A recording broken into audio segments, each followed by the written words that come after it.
this fiasco, if we will. Fiasco. Absolute fiasco. Involving Comey and Schiff and the FBI, because now they are finally admitting that they were not truthful. Now, here's the thing. They're not actually telling you that they weren't truthful. They're just telling you that everything they told you was a lie, but they're pretending it was an accident. That's kind of what's going on here. So, we have been telling you for how many years now about this issue with the FISA courts?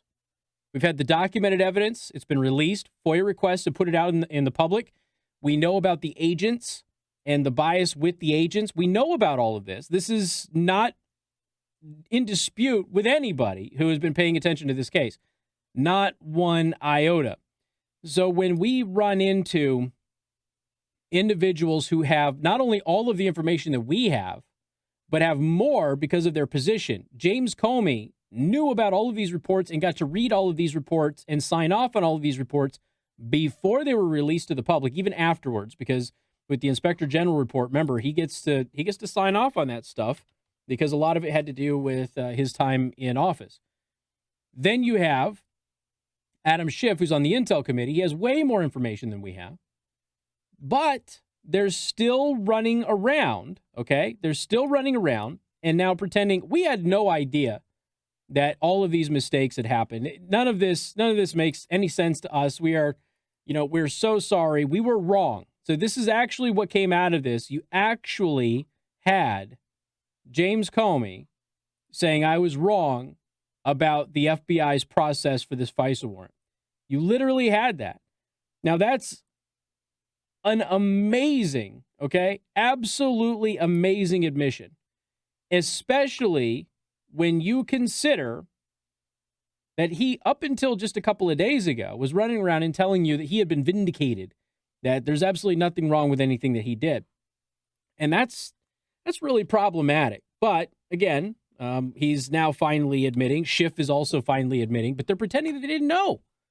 They didn't know any of this, which nobody believes, because we all knew, and we had the documented proof, which if they didn't know, and they're not telling a lie there, if they honestly did not know, it is because they chose not to do their jobs and chose not to do any research on this entire issue. That's the thing.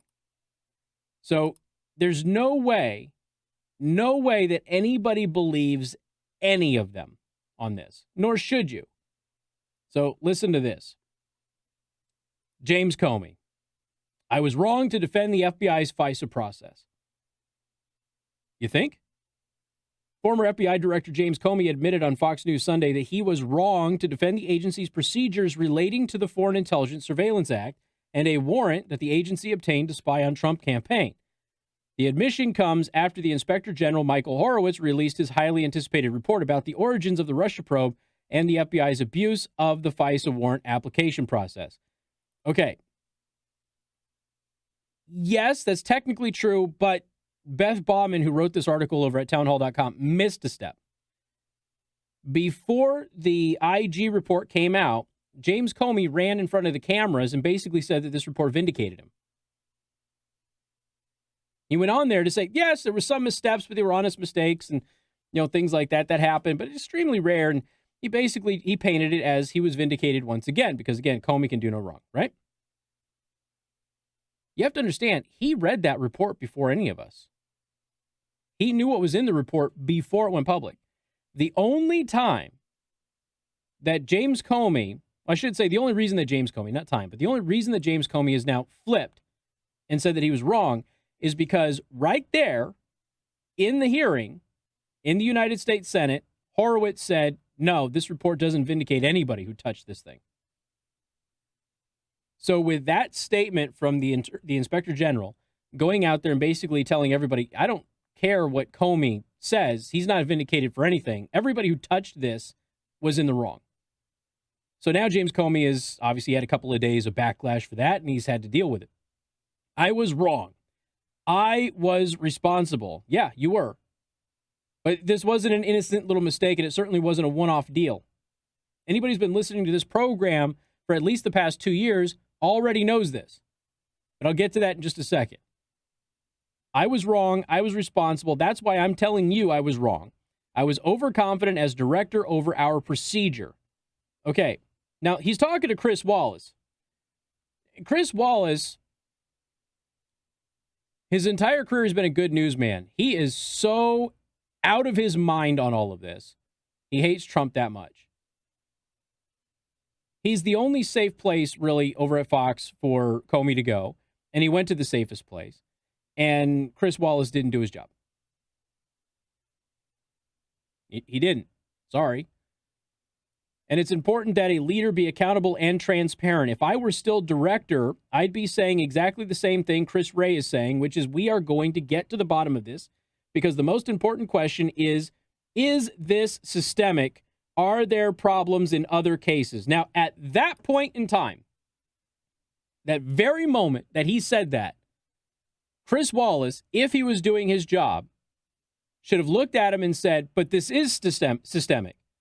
The FISA court has been saying that for 2 years. The FISA court said it was systemic under your leadership in 2017 when we had all of these documents declassified. The FISA court said it was systemic at the FBI.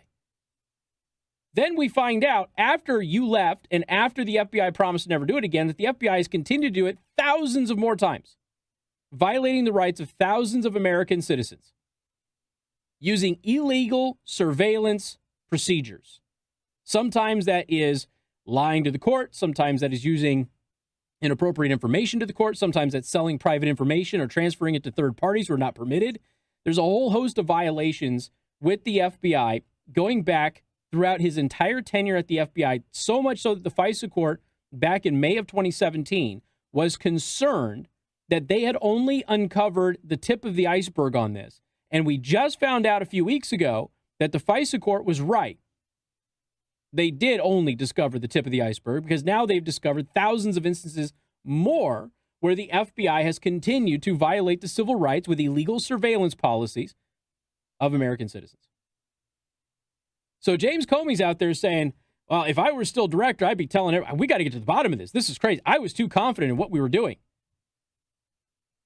I want to remind everybody that not only did James Comey lead the FBI, not only did James Comey sign off on thousands of examples of surveillance abuse of American citizens, or he was completely absent in his position and somebody else was doing it.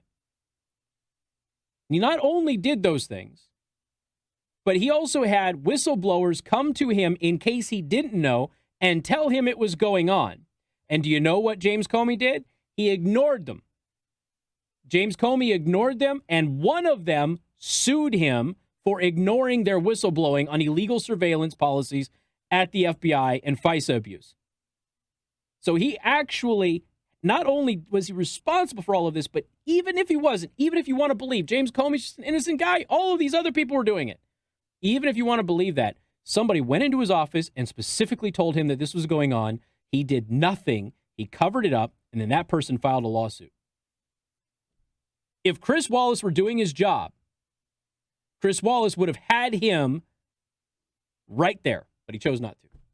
Or he didn't know because Chris Wallace hasn't done his research. I don't know. But this is a big enough story that everybody should have known that this happened in 2017, and everybody should have known that it continued just a few weeks ago. We've got more coming up. Newstalk 95.3, Michiana's news channel.